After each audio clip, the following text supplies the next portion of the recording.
سلامونه وخت مو په خیر یو ځل بیا ښه راغلاست زما یوټیوب چینل ته دا زموږ ستاسو د JavaScript د کلاس څلورم درس دی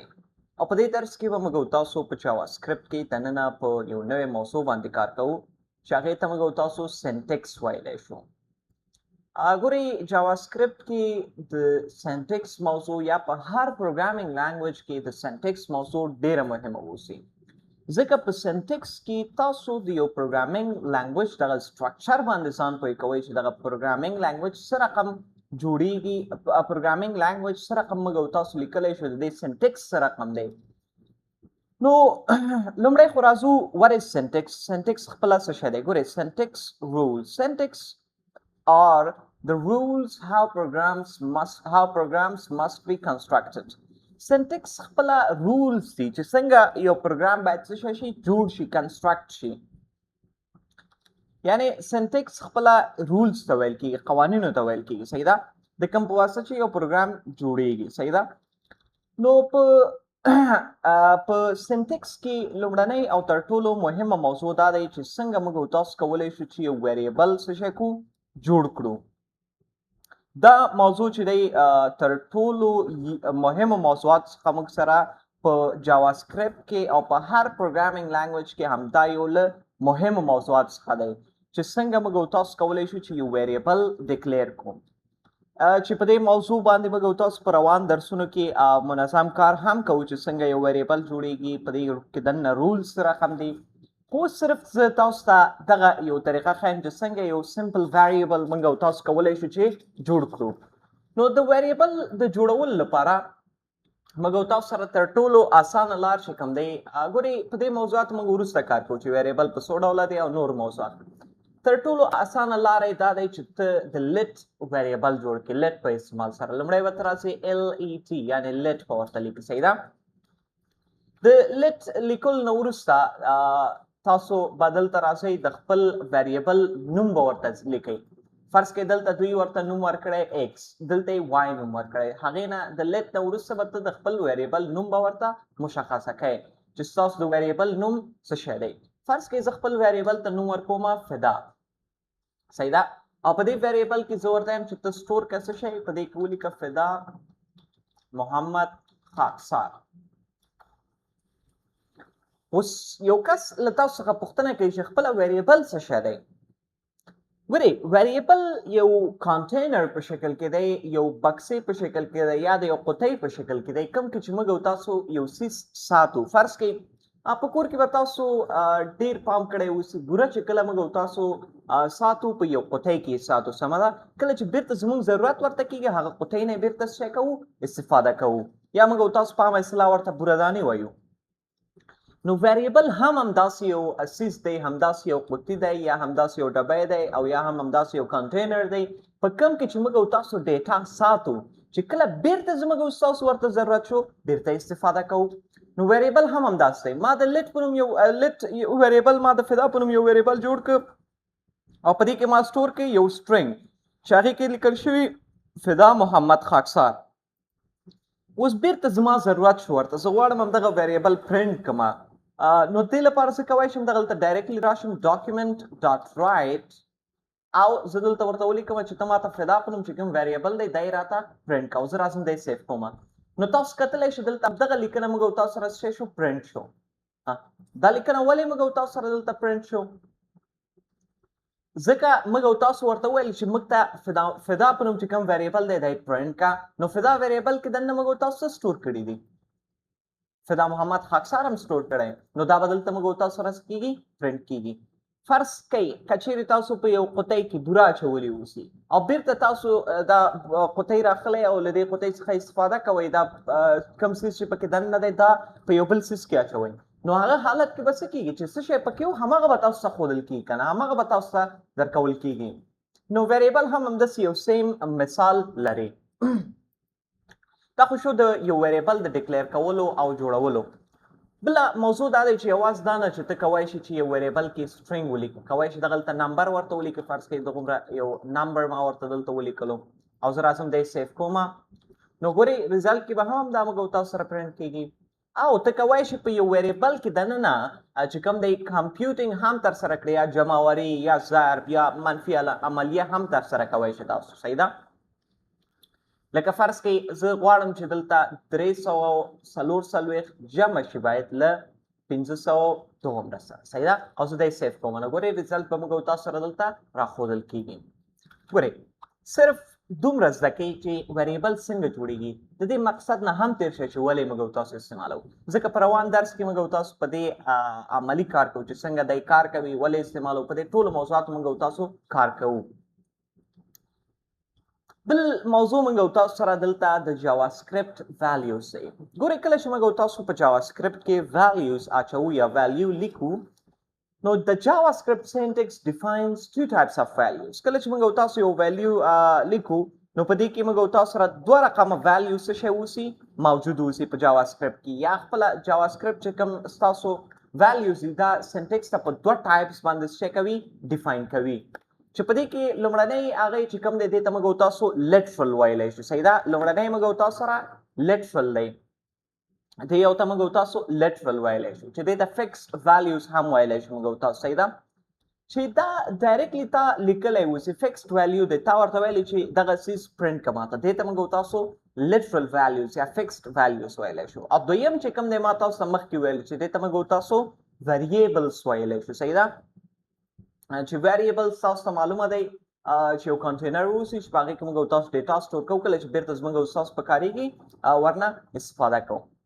Was the JavaScript literal څه دی ګورئ the most important syntax rules for literals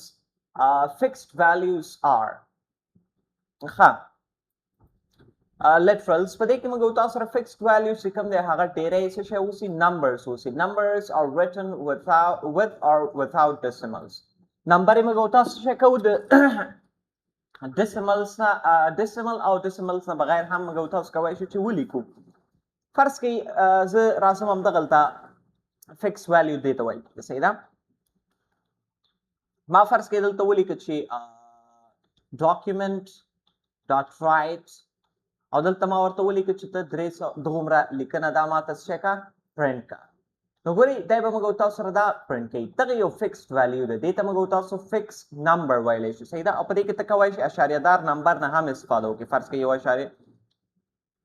اشاریه هم زه ورسره ورکوم دغومره هم دا سیف کا ریزلټ به تاسو سره دلته شو کیږي همداسې د دې نه بغیر موږ تاسو فکس ډیټا کې موږ تاسو سره یو سټرینګ که چیرې لیکئ هغه به ډبل کوټس کې یا هم سنګل کوټس کې لیکئ اوس ما په سنګل کوټس کې ولیکه ګورئ دغه شکل کې به دی موږ تاسو سره راغلی اوسي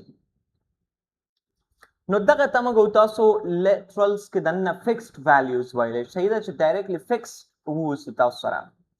بل دویم چې کوم دی موږ تاسو ورته JavaScript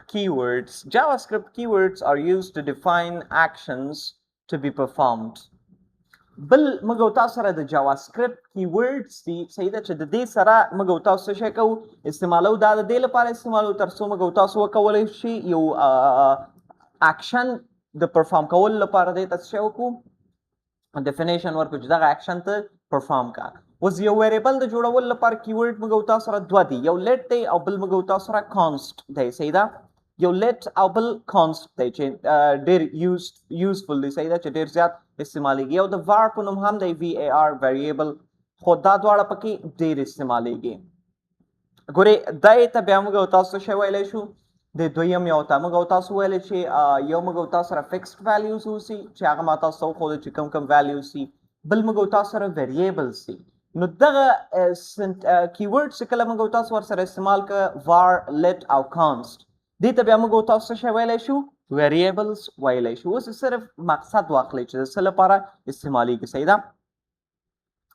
ګورئ JavaScript variables د څه لپاره استعمالیږي زه راځم دلته به هم تاسو ته وښیم چې JavaScript چې کوم variables دي دی د څه لپاره استعمالیږي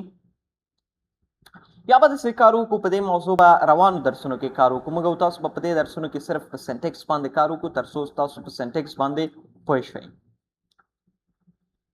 ګورئ د JavaScript variables څه شی دی variables are containers for storing data values د data values د سټور کولو لپاره موږ تاسو سره استعمالیږي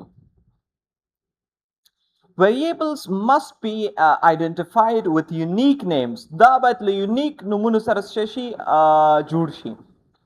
ګورئ define x as a variable تاسو کولی شئ x په نوم یو variable دغه طریقې سره جوړ کړئ. هغې نه وروسته ته ورته کولی شئ دوباره دویم هغه کې ورته value هم څه کې assign کړئ. ګورئ variable چې کله موږ تاسو جوړو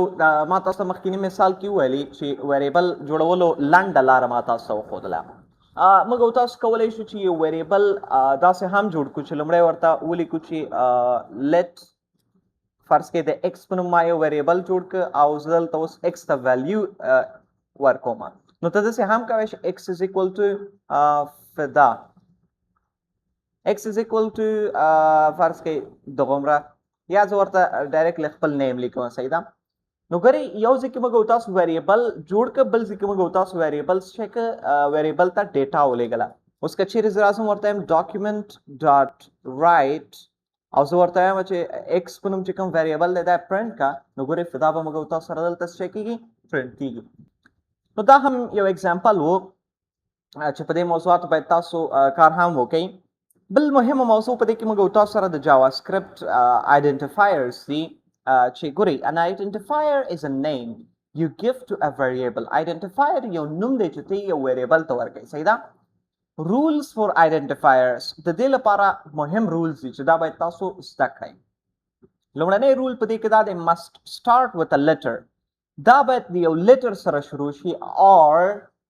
dollar sign او یا هم له dollar sign سره شي شروع شي. صحیح ده. یا هم تاسو کولی شئ چې دغه underscore علامې سره او یا هم کولی شئ چې dollar sign سره شروع کړئ. دویم can contain digits after the first character. ته کولی شئ چې دې ته digits هم ورکړي یعنی digital numbers چې کوم دي دغه 1 2 3 دا هم ورکړي after the first character. د لومړني character نه وروسته ته کولی شئ نور digits هم ورته څه کړي ورکړي. cannot be reserved keyword. دا باید یو reserved keyword ونه اوسي. کوم keyword چې already په JavaScript کې موجود دي استعمال شوي لکه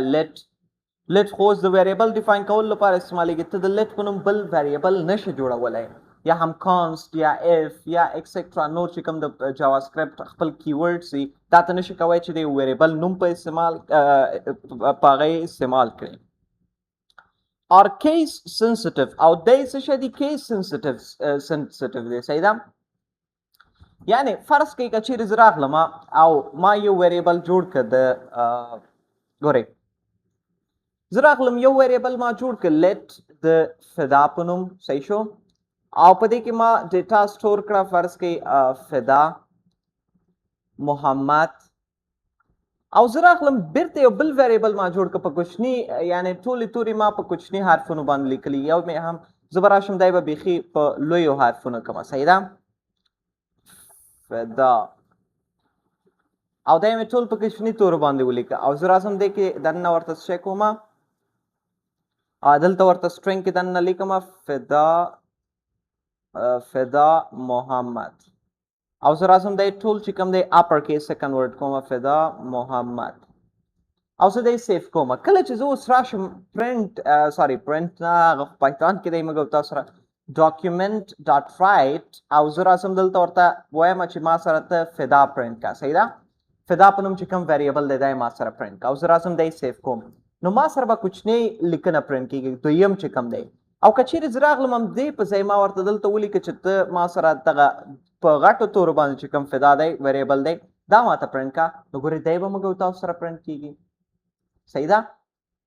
نو دغه یو موضوع دی چې تاسو باید په یاد وساتئ چې JavaScript case sensitive دی. یعنی ته کولی شئ په یو غټو تورو باندې یو جدا variable جوړ کړئ او په کوچنیو تورو باندې یو جدا variable جوړ کړئ. دا به دواړه جدا جدا variables اوسي حالان چې د دوی نومونه یو دي خو فرق پکې څه شی دی چې دا موږ تاسو سره څه شی دی په لویو تورو لیکل شوی کیپټل دی او دا په سمال لیټرز باندې لیکل شوی. نو دا دواړه جدا جدا variables موږ تاسو سره واوسي. دا موضوع له ځان سره نوٹ کړئ چې پایتون case sensitive دی. بل د JavaScript operators دی موږ تاسو سره چې دای موږ تاسو استعمال وګورئ. operators کې لومړنی operator موږ تاسو سره د assignment operator دی. کله چې تاسو غواړئ یو ویلیو یو ویریبل ته اساین کړئ نو د ایکوال علامې نه چې کوم استفاده موږ تاسو کوو دا هم د جاواسکرپټ خپله یو اپریټر دی او په دې کې موږ تاسو که چیرې غواړو جمعواري ترسره کړو نو د جمع عملیې نه استفاده کولی شو ضرب همداسې تقسیم او نورو موضوعات نه هم استفاده کولی شو فرض کړئ زه راځم document dot write ډایرکټلی زه ورته لیکم document dot write او ته موږ سره څه کوه 200 جمع کا جمع علامه ورته واچوئ 200 جمع 200 جمع 1500 او زه راځم دی سیف کوم نو ګورئ ریزلټ به موږ تاسو سره دلته شو کیږي 200 نو کولی شئ د اپریټرز نه هم استفاده وکړئ جمع منفي تقسیم او د نورو اپریټرز نه هم تاسو استفاده کولی شئ صرف په دې درس کې موږ تاسو له سینټیکس سره بلد شو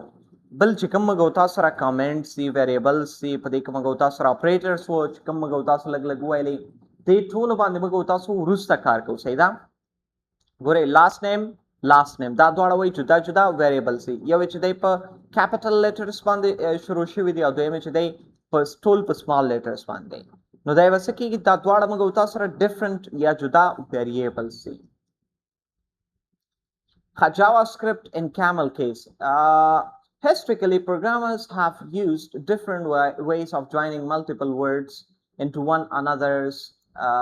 one variable name. تاسو کولی شئ چې دغه camel case نه هم تاسو استفاده وکړئ دغه hyphenation نه هم استفاده وکړئ لکه first name last name په JavaScript کې دا ډېر زیات استعمالیږي master card enter city صحیح ده نو په JavaScript کې یا عام به تاسو ویب ډیولپمنټ کې ډېر کتلی اوسئ چې موږ تاسو دغه هایفن نه ډېر زیات استفاده کوو کله چې یو نوم یو ویریبل ته ورکوو یا تاسو کولی شئ انډرسکورس نه استفاده وکړئ فرست نیم انډرسکور نیم صحیح ده لاست انډرسکور نیم دغسې طریقې نه هم استفاده کولی شئ یا اپر کیمل کیس یعنی تاسو کولی شئ د هر یو ورډ لومړنی حرف غټ کړئ در سره هم فرست نیم خو سپیس به پکې نه اوسي ځکه کله چې یو ویریبل ته نوم ورکوئ هغې لپاره سپیس تاسو نشئ ورکولی یا لوور کیمل کیس نه هم ډېر استفاده کېږي لومړنی حرف یې کوچنی وي او هغې نه وروسته نور حرفونه یې څه کېږي لوی کېږي نو دغه یو موضوع دی موږ تاسو سره و د جاواسکرپټ دننه د سینټکس امید چې موضوع به مو اخیستي اوسي انشاءالله نوی درس به هم ډېر ژر زما یوټیوب چینل ته اپلوډ شي د نه روان درس کې موږ تاسو په سټیټمنټس باندې کار کوو د جاواسکرپټ چې جاواسکرپټ کې دننه سټیټمنټس څنګه استعمالیږي او ولې موږ تاسو استعمالو او ورسره به په کامنټس باندې هم کار کوو نو دا زموږ ستاسو د نن ورځې د جاواسکرپټ درس تر بیا د خدای په امان ښه وخت